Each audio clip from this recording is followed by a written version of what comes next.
আমরা আজকে শ্রীমদ্ ভগবদ গীতা যথাযথ দশম অধ্যায় বিভূতি যোগ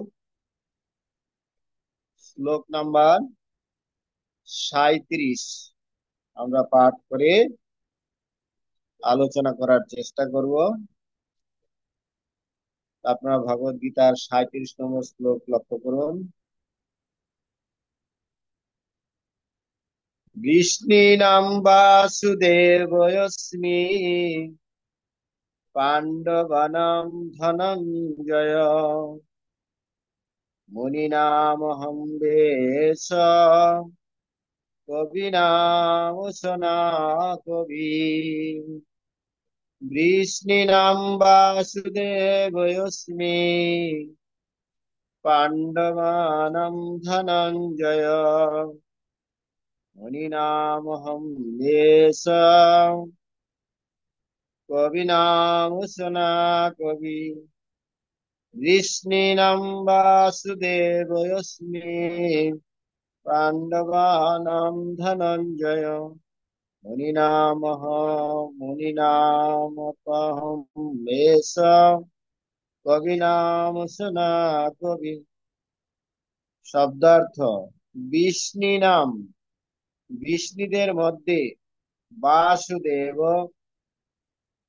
দ্বারকাধীশ শ্রীকৃষ্ণ, অস্মি হই, পাণ্ডবানাম পাণ্ডবদের মধ্যে, ধনঞ্জয় অর্জুন, মুনি নাম মুনিদের মধ্যে, অপি ও অহম আমি, বেশ বেশদেব, কবিনাম মহান চিন্তাশীল ব্যক্তিদের মধ্যে, উষনা শুক্র, কবি কবি।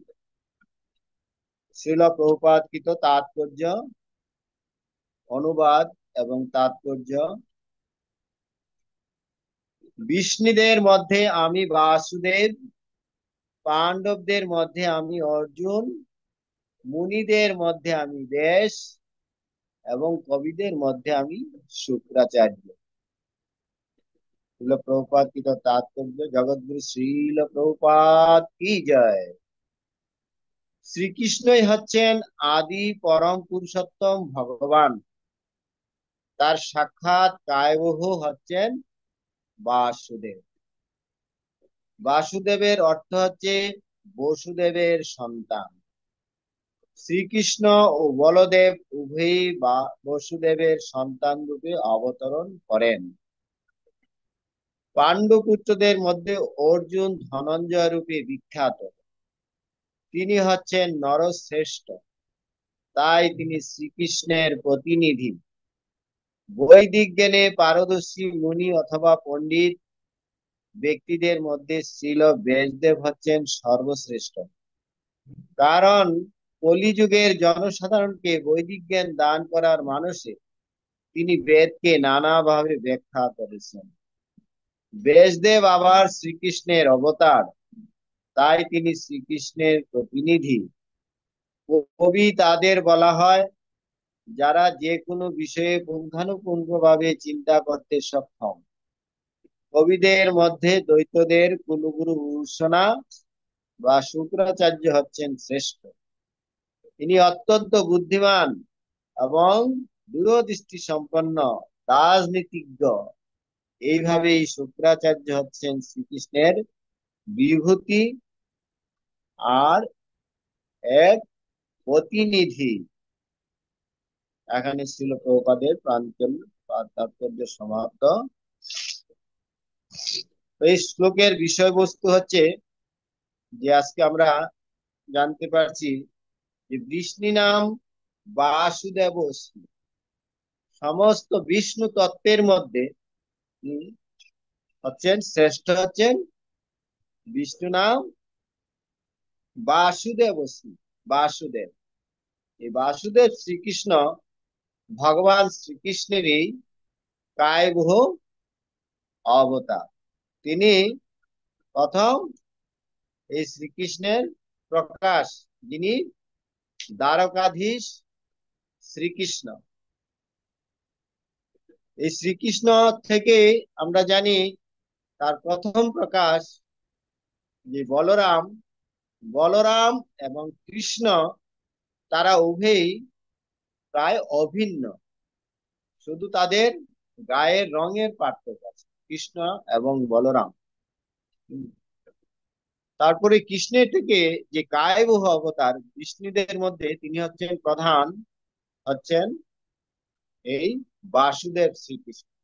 হুম, এই বাসুদেব শ্রীকৃষ্ণ হচ্ছেন ভগবানের কায়বহ অবতার। এবং বাসুদেবের অর্থ হচ্ছে বসুদেবের সন্তান। যেহেতু তার নাম বাসুদেব, তিনি যেহেতু বসুদেবের সন্তান, এই বসুদেবের সন্তান রূপেই ভগবান শ্রীকৃষ্ণ এবং বলরাম আবির্ভূত হয়েছিলেন। তারা হচ্ছেন পরম পুরুষোত্তম ভগবান। এইভাবে বলা হচ্ছেন যে বাসুদেব শ্রীকৃষ্ণ বা কৃষ্ণের যে পরম প্রিয়, পরম সখা, তিনি হচ্ছেন অর্জুন ধনঞ্জয় বিখ্যাত। এই ধনঞ্জয় ভগবান শ্রীকৃষ্ণের সখা। ভগবানের সাথে যে ভক্তের বিভিন্ন রস রয়ে গেছে, সখ্য, দাস্য, বাৎসল্য, মাধুর্য, এইভাবে তো অর্জুন হচ্ছেন ভগবানের সখ্য রসের অবতার। এই জন্য ভগবান শ্রীকৃষ্ণ অর্জুন এই অর্জুনকে এই ভগবত তত্ত্ব জ্ঞান, গীতার জ্ঞান তার মাধ্যমে তিনি প্রকাশ করেছেন। এবং ধনঞ্জয় ছিলেন অত্যন্ত শক্তিশালী বীর পুরুষ। তিনি যোদ্ধায় অত্যন্ত নিপুণ এবং তিনি স্বয়ং ইন্দ্রের কৃপা প্রাপ্ত। এই ধনঞ্জয়, তো তাকে নরশ্রেষ্ঠ বলা হয়। তাই তিনি হচ্ছেন শ্রীকৃষ্ণের প্রতিনিধি। তারপরে বলা হচ্ছে বৈদিক জ্ঞানে পারদর্শী মুনি অথবা পণ্ডিত ব্যক্তিদের মধ্যে শ্রীল ব্যাসদেব হচ্ছেন সর্বশ্রেষ্ঠ। আমরা এই যে ব্যাসদেবের কথা বলছি, যিনি আমাদের এই চার বেদ তিনি প্রকাশ করেছেন, এবং চার বেদ প্রকাশ করে শ্রীল ব্যাসদেব যখন মনে বিশেষ কিছু শান্তি পাচ্ছিলেন না, তখন তিনি তার গুরুদেব নারদ মুনির শরণাপন্ন হন। তখন নারদ মুনি ব্যাসদেবকে উপদেশ দিয়েছিলেন যে হে ব্যাস, তুমি যদিও এই বৈদিক শাস্ত্রের মূল বিষয়বস্তু চার বেদ তুমি প্রকাশ করেছো, কিন্তু কলিযুগের উপযুক্ত মানুষের যে মূল বিষয়বস্তু, যে ভগবত তত্ত্বের যে মূল জ্ঞানের মূল বিষয়বস্তু ভগবত ভক্তি, সেটা তুমি বিশেষভাবে তুমি প্রকাশ করনি। সেই জন্য এই বেদের যে বেদান্ত সার, সেই ভাগবত তিনি ব্যাসদেব প্রকাশ করেন। এই বেদ হচ্ছে জ্ঞানের মুখ্য বস্তু, এবং এই জ্ঞানের মূল বস্তু হচ্ছে বেদান্ত। আর এই বেদান্তের মূল সূত্র হচ্ছে এই শ্রীমৎ ভাগবত। তারপর নারদ মুনির নির্দেশে শ্রীল ব্যাসদেব এই ভাগবত প্রকাশিত করেন। তো ভাগবত হচ্ছে এমন একটি গ্রন্থ যার মাধ্যমে আমরা বিশেষ করে কলিযুগে ভগবানকে প্রাপ্ত হতে পারি। বৈদিক শাস্ত্রের যে বিভিন্ন স্তর রয়ে গেছে, যে সম্বন্ধ, অভিদয়, প্রয়োজন, যে সম্বন্ধ, অভিজয়, প্রয়োজন, এই তিনটি তত্ত্বের মধ্যে বিশেষ করে অভিদয় তত্ত্ব এই ভাগবতে বিস্তারিত ভাবে আলোচনা করা হয়েছে। অভিদয় তত্ত্ব হচ্ছে যে কি করে আমরা ভগবানের সেবা সম্পাদন করতে পারি। ভক্ত এবং ভগবানের মধ্যে সম্পর্কিত বিষয়বস্তু নিয়ে ভাগবতে পূর্ণ বিষয় আলোচনা করা হয়েছে। ভগবানের মহান মহান ভক্তরা কিভাবে ভগবানের প্রতি ভগবত সেবা সম্পাদন করে তারা পরম সিদ্ধি প্রাপ্ত হয়েছিলেন, সেই বিষয়বস্তু এই ভাগবতে প্রকাশিত হয়েছে। আর এই ভাগবত কিভাবে প্রকাশিত হয়েছে আমরা জানতে পারি। এই ভাগবত প্রকাশিত হয়েছে সুখদেব এবং পরীক্ষিত মহারাজের মাধ্যমে। তো পরীক্ষিত মহারাজ তিনি ছিলেন শশাগরা পৃথিবীর সম্রাট, এবং তিনি যখন জানতে পারলেন যে 7 দিনের মধ্যে তক্ষক দংশনের মাধ্যমে 7 দিনের মধ্যে তার দেহের অবসান হবে, তখন তিনি চিন্তা করছিলেন যে 7 দিনের মধ্যে আমার কি করণীয়, কি করা প্রয়োজন। হুম, তখন তিনি তার সমস্ত রাজ্যের সমস্ত মুনি ঋষিদের সবাইকে তিনি আহ্বান করেছিলেন। তাদের কাছে তিনি প্রশ্ন রেখেছিলেন যে এই যে 7 দিনের মধ্যে আমাদের কি করণীয়, আমার কি করণীয়, এবং বিশেষ করে মরণ উন্মুখ মানুষের কি করণীয়, এইভাবে তিনি প্রশ্ন করেছিলেন। তখন সেখানে সমবেত সমস্ত মুনি ঋষিরা পরীক্ষিত মহারাজকে বিভিন্ন রকম পন্থা দিয়েছিলেন। কেউ বলছিলেন আপনি যজ্ঞ করুন, কেউ বলছিলেন আপনি দান করুন, কেউ বলছেন আপনি ধ্যান করুন। কিন্তু এই সামান্য সময়ের মধ্যে এসব করা তার সম্ভব নয়, এটা তিনি উপলব্ধি করতে পেরেছিলেন। এবং তার প্রতি মুহূর্তেই পরবর্তী মুহূর্তে সেখানে সেই সভায় শ্রীল সুখদেব গোস্বামী এসে উপস্থিত হন। এটা ভগবানের পূর্ব পরিকল্পনা যে কিভাবে সেখানে সুখদেব গোস্বামী উপস্থিত হবেন এবং পরীক্ষিতের মাধ্যমে এই ভাগবত বিশেষ করে এই কলিযুগে পূর্ণভাবে প্রকাশিত হবেন। এই পরীক্ষিত মহারাজ তিনি এই ভাগবত কথা ছিল সুখদেব গোস্বামীর শ্রীমুখ থেকে তিনি শ্রবণ করে তিনি পরম সিদ্ধি প্রাপ্ত হয়েছিলেন। এই যে শ্রবণ কীর্তন স্মরণ, এভাবে নববিধা ভক্তি রয়ে গেছে। নববিধা ভক্তির মধ্যে বিশেষ করে প্রথম হচ্ছে শ্রবণ। তো এই শ্রবণ করে শ্রীল পরীক্ষিত মহারাজ তিনি পরম মুক্তি প্রাপ্ত হয়েছিলেন। আর কীর্তন করে ছিল সুখদেব গোস্বামী, তিনি ভগবত ধাম প্রাপ্ত হয়েছিলেন। তো বিশেষ করে এই নববিধা ভক্তির মূল বিষয়বস্তু হচ্ছে প্রথম হচ্ছে শ্রবণ এবং কীর্তন। যখন আমরা ভগবত কথা, ভগবানের কথা সঠিকভাবে শ্রবণ করব, তখন আমরা শ্রবণ করলে কীর্তন করতে পারি। আমরা যদি ভালোভাবে শ্রবণ করি বা অধ্যয়ন করি, তবে আমরা তা কীর্তন করতে পারি। এবং ভালোভাবে শ্রবণ করলে এবং কীর্তন করলে তা আমরা স্মরণ করতে পারি। শ্রবণ, কীর্তন, স্মরণ। শ্রবণ কীর্তন কর অনুক্ষণ। এইভাবে আমরা ভগবত তত্ত্ব বিজ্ঞানকে বিশেষভাবে উপলব্ধি করতে পারবো, বিশেষ করে এই শ্রবণ কীর্তনের মাধ্যমে। তো পরীক্ষিত মহারাজকে এই ভাগবত তত্ত্ব শুনিয়েছিলেন ছিল সুখদেব গোস্বামী, এবং পরীক্ষিত মহারাজকে শুনিয়েছিলেন, তাকে শুধু মাধ্যম করেছিলেন কি করে এই কলিযুগে এই শ্রীমৎ ভাগবত সমস্ত কলিযুগের অধঃপতিত জীবকে উদ্ধার করার জন্য এই ভাগবত প্রকাশিত হবে। এই ভাগবত হচ্ছেন স্বয়ং ভগবানের অবতার কলিযুগে। সেখানে ভাগবতে বলা হয়েছে কৃষ্ণ স্বধাম উপগতে ধর্ম জ্ঞানাদিবি সহ কলৌ নষ্ট দিশামেশ পুরাণ অর্ক অধীন।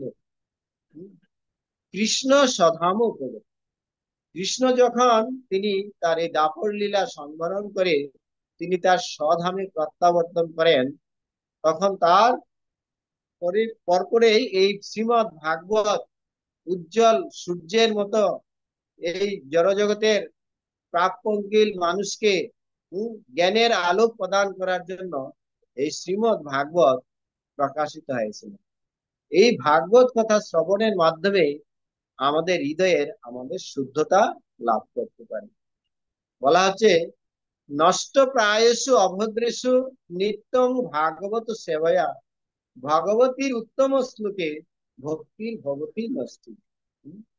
নিত্যং ভাগবত সেবা, আমরা যদি প্রতিদিন এই শ্রীমৎ ভাগবত এবং গীতার কথা শ্রবণ এবং কীর্তন করি, তাহলে নষ্ট প্রায়শু অভদ্রস্য নিত্যং ভাগবত সেবয়া ভগবতীর উত্তম শ্লোকে ভক্তির ভবতী নষ্টি।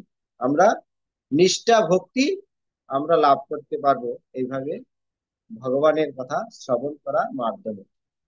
আরো ভাগবতে বলা হয়েছে যে জন্মগুজ্জম ভাগবত जो এতৎ প্রয়ত নর স্বয়ং প্রাতগিনম ভক্তা দুঃখ গ্রামাদিন উচ্চতে।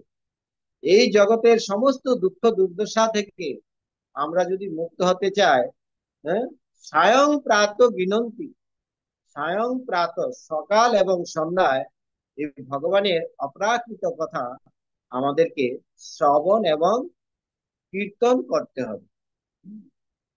তাতে আমাদের কি লাভ হবে? তাতে আমাদের লাভ হবে, বলা হয়েছে যে শ্রীনতাং সকথা কৃষ্ণ পূর্ণ শ্রবণ কীর্তনম হৃদয়ন্তস্তু অভদ্রাণী বিধুনতি সুহৃদশতা। আমাদের হৃদয়ে প্রচুর ময়লা জমে আছে, সেই আমাদের হৃদয়ের যে ময়লা কলুষ তাকে দূরীভূত করার জন্য শ্রীনতাং সকথা কৃষ্ণ, শ্রীনতাং মানে শ্রবণ করতে হবে। কি শ্রবণ করতে হবে? শ্রীনতাং সকথা কৃষ্ণ, কৃষ্ণ কথা শ্রবণ করতে হবে। কৃষ্ণ কথা শ্রবণ করলে কি লাভ? শ্রীনতাং সকথা কৃষ্ণ পূর্ণ শ্রবণ কীর্তনম হৃদয়ন্তস্তু অভদ্রাণী। আমাদের হৃদয়ে যে অভদ্র ময়লা কলুষ পুঞ্জীভূত হয়ে আছে, বিধুনতি তা ধৌত হয়ে যাবে, সুহৃদ শতা। এবং এভাবে যদি শুদ্ধ ভক্তের কৃত বা সাধু ভক্তের শ্রীমুখ থেকে আমরা এই শ্রীমৎ ভাগবত কথা শ্রবণ করি, তাহলে আমাদের সমস্ত কলুষ থেকে মুক্ত হয়ে আমরা যথার্থ স্থিতিতে উপনীত হতে পারি। এই ভাগবত অত্যন্ত গুরুত্বপূর্ণ, বিশেষ করে এই কলিযুগের জন্য। এই ভাগবত স্বয়ং ভগবানের অবতার। যখন ভগবান শ্রীকৃষ্ণ এই ধরাধাম ত্যাগ করে, তিনি দাপর লীলা ত্যাগ করে তিনি যখন স্বধামে প্রত্যাবর্তন করতে যাবেন, তখন নারদ মুনি ভগবানকে প্রশ্ন করেছিলেন যে হে ভগবান, আপনি তো আপনার লীলা সংবরণ করে আপনার স্বধামে চলে যাচ্ছেন, তাহলে কলিযুগের অধঃপতিত মানুষের উদ্ধারের কি উপায় হবে? তখন ভগবান বলছেন যে আমি কলিযুগে এই ভাগবত রূপে আমি প্রকাশিত হব। তো এই কলিযুগের ভগবানকে প্রাপ্ত হওয়ার, ভগবানকে জানার জন্য এই উজ্জ্বল প্রদীপ রূপ এই শ্রীমৎ ভাগবত তিনি আমাদের জন্য দিয়ে গেছেন। এই ভাগবত হচ্ছেন ভগবানের অবতার। তারপরে বলা হয়েছে যে কবি তাদের বলা হয়, কবি তাদের বলা হয় যারা যে কোনো বিষয়ে পুঙ্খানুপুঙ্খ ভাবে চিন্তা করতে পারে। এখানে কবি বলতে যারা মুনি ঋষি কবি আছেন, তাকে বিশেষ করে শুক্রাচার্যকে এখানে ভগবানের বিভূতির কথা বলা হয়েছে। কিন্তু ব্যাসদেবও একজন হচ্ছেন কবি, যিনি এই ভগবত তত্ত্ব বিজ্ঞানকে যথাযথভাবে তিনি পরিবেশন করেছিলেন। এইভাবে তারা কবিরা হচ্ছেন, ওরা বিশেষ দূরদৃষ্টি সম্পন্ন। আপনারা জানেন যে এই শুক্রাচার্য কবি তিনি ছিলেন আপনার অসুর কুলের গুরু। এই শুক্রাচার্য তিনি ছিলেন অসুর কুলের গুরু, তিনি ছিলেন তীক্ষ্ণ বুদ্ধি সম্পন্ন এই শুক্রাচার্য। তো তিনিও হচ্ছেন শ্রীকৃষ্ণের বিভূতি এবং প্রতিনিধি। এইভাবে ভগবানকে বোঝার জন্য ভগবানের বিশেষ বিশেষ এই জগতের যে বিভিন্ন বিভূতি, বিভিন্ন ঐশ্বর্য সম্পন্ন ব্যক্তি এবং বিভিন্ন বিষয় সম্বন্ধে এই গীতার মাধ্যমে আমরা এগুলা জানতে পারছি। এখানে আমরা কয়টা জিনিস জানতে পারলাম? যে বিষ্ণুদের মধ্যে প্রধান হচ্ছেন বাসুদেব, আর পাণ্ডবদের মধ্যে আমি হচ্ছে ধনঞ্জয়। এই ধনঞ্জয় হচ্ছেন অর্জুন, ভগবানের নিত্য সখা এই অর্জুন। আর কি জানতে পারলাম, যে কবিদের এখানে হচ্ছেন ব্যাসদেব, মুনিদের মধ্যে আমি হচ্ছি ব্যাসদেব, এবং কবিদের মধ্যে আমি হচ্ছি শুক্রাচার্য। এই কয়টা বিভূতির উপর, এই শ্লোকের উপরে আমরা আলোচনা করলাম, এবং এর বিষয়বস্তু ছিল প্রভুপাদ তাৎপর্য আমাদের দিয়েছেন। তার আরো বিস্তারিত ব্যাখ্যা আমরা করতে পারি, তার সময়ের প্রয়োজন আছে। তো আমরা একটু বাইরে আছি, প্রভু বাইরে আছেন, আমি একটু বাইরে আছি।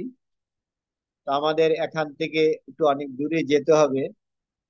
তো আমরা এখানে প্রভুপাদের অপ্রাকৃত এই প্রাঞ্জল তাৎপর্য, এর উপরে আমরা সমাপ্ত করার চেষ্টা করছি। তা আপনারা যদি এই শ্লোক অনুবাদ এবং তাৎপর্যের উপরে কিছু প্রশ্ন থাকে, আপনারা কিছু মন্তব্য থাকে, তাহলে আমরা আলোচনা করতে পারি 2 মিনিট। হরে কৃষ্ণ।